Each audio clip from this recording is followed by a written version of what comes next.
I'm going to bring back a blast from the past. We used to be very angry about the way DLC was handled in the original timeline of DLC releases, how we were mad at Capcom for having DLC on the discs, but people were arguing, wait, we're buying the discs, so why is the DLC on there? And the idea of on-disc DLC being an idea that was panned by a lot of people in the gaming space, and especially by players.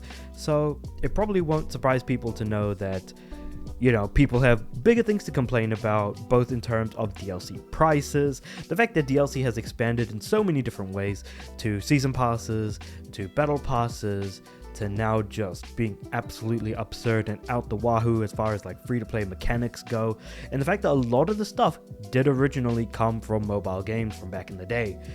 That being said, let's get mad at day one DLC like we did in the old days, because DLC never made sense when it came out the very day in which the game itself released, and instead only made sense as a way of being able to support a game that you like further on down the development pipeline, rather than something being immediately available in that way.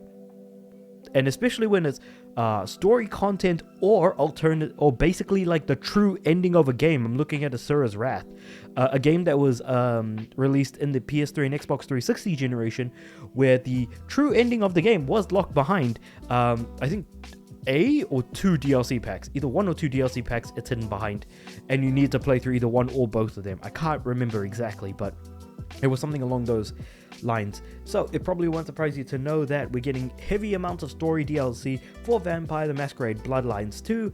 It gets a release date, however, two major clans that you should be able to interact with as part of the original game, like the original Vampire the Masquerade Bloodlines. Unfortunately though, that doesn't seem to be the case. So the La Sombra and Toreador clans are in the Day 1 Shadows and Silk DLC, which cost a hefty sum of 22 smackaroos. Now, I don't know if the actual price of the game has actually been announced.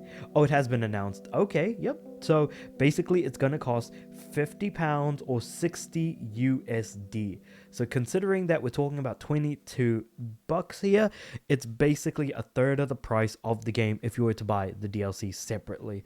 And of course, bundles and season passes have always existed to kind of cheapen the price up a little bit, to make it seem a little bit more attractive, but at the same time, it's still something that seemingly even now is still frowned down upon, which is at least something positive I can say about the way in which DLC and additional content and paying for stuff within games has, is still being looked at in that way. So at least if nothing else, that's something positive I can say. That being said though, it's been in development for way too damn long, with multiple releases, multiple delays. The game is going to finally release October 21st. According to co-publishers Paradox Interactive, and White Wolf, the base game is going to be coming to PS5, Xbox Series S and X, and PC with a at least nice price of $60. And players who pre-ordered it will get the Bloodlines Nostalgia Jukebox, a Haven decor item which plays Riff Schafer's the composer for the original. Okay, so you can play music from the original Bloodlines. That's actually very nice. Okay, well, that's if you've pre-ordered. I might actually look to see if I might be able to. Yeah. Oh, there is also a deluxe edition priced at 70 USD. Okay, and it's just got a cosmetic DLC bundle called Santa Monica Memories. Decor items that were actually from the original, inspired by, I should say, the original Bloodlines, in the premium edition, which is part of the Shadows and Silk DLC. Sorry, not $80, 90 USD, which is very bloody expensive. Or you can just buy the Shadows and Silk DLC for $22. So you either have the option of buying everything for $90 or getting the game for $60 and paying $22 for the DLC if you don't care about the Santa Monica Memories pack, which would set you back quite a bit as well. That is pretty... So, back in the day, and we're talking about Ubisoft here, because of course when we talk about things negatively, we need to bring in Ubisoft as an example. There was... and I've got to bring this up as well. So, Watch Dogs had a pre-order guide that was like basically like a graph in a way. Pre-orders and limited editions, here we go. And each thing had different things in them, and you couldn't tell what you wanted to get that would get you everything from a digital like content point of view, to the point where it kind of made very little to no sense.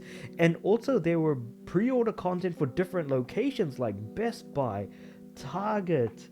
Then you have like, you know, the many different editions, like the limited edition doesn't give you some of the stuff that you'd get from the DedSec edition, which you might get from the Vigilante edition.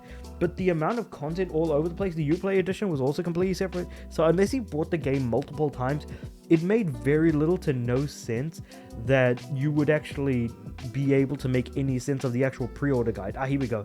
This is the thing I'm talking about. This goddamn page right here basically sums up how you need to try and get certain bits and pieces of DLC.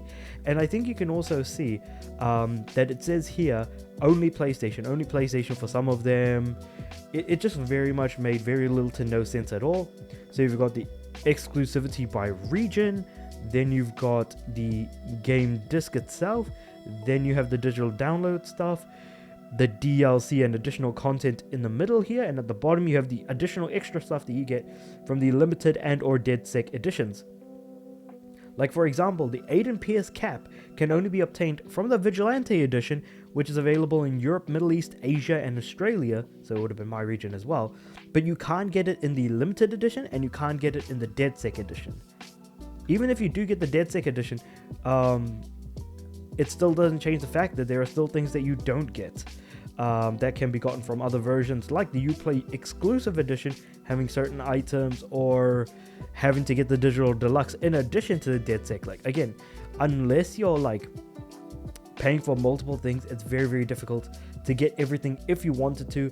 And there is a lot of stuff in there that really makes no sense, like the Aiden Pierce cap and stuff, or the figures, depending on if you wanted to get that stuff or not. It was just absolute madness. Sure, this is nothing like that, and is not that complex, but I mean, sometimes when you look at the past, you can see mistakes still being made moving forward from that point. But yeah, I just thought that this was kind of an interesting thing to talk about, but I also wanted to talk about how things used to be. This is very much a case of old man yelling at clouds all over again. So if nothing else, at least you've kind of gone off and thought about, hey, maybe if you want to live in the past a little bit, because a little bit more of your joy kind of still exists in that place, maybe you can still make that a reality to some extent if you can find something that resembles that time in the past. But that's completely up to you. I'm just kind of yelling at clouds all over again. So with all that being said though, let me know what you guys think about this whole DLC situation. Also anything about DLC that I've mentioned, because again, I could go into like a full-on like history lesson on just how DLC was treated, how everything went, and everything else in between, because I lived through that very notion of how DLC was, day one DLC being mocked and insulted because it just didn't make any sense to do that. On disc DLC, the idea that discs gave people ownership, and now moving on to this very like digital only era that we're in now, and how it definitely doesn't feel like we own anything at all. Even though we're paying money for those very products that we are just having, taken away from us. And then of course going into stuff like stop killing games and whatever have you. But with all that being said though, let me know what you guys think about all of this in the comments below. Like the video if you liked it, subscribe to the channel. I'm aiming for 500 subs by the end of the year. And with all that being said, I do upload every day, so I'll see you guys tomorrow.